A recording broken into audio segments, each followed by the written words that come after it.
chef මොකක්ද chef මේක chef නෙමෙයි මේක chef හරිද ෂ සවුන්ඩ් එක එන්නේ ch වල ෂ සවුන්ඩ් එක තමයි මෙන්න මේ වචනේ කියවද්දී එන්නේ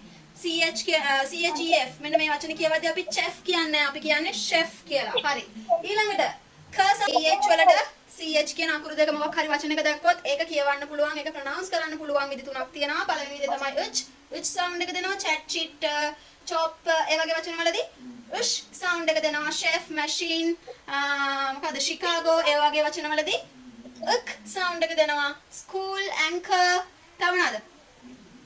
school anchor character වගේ වචන වලදී ඕකේ නේද හරි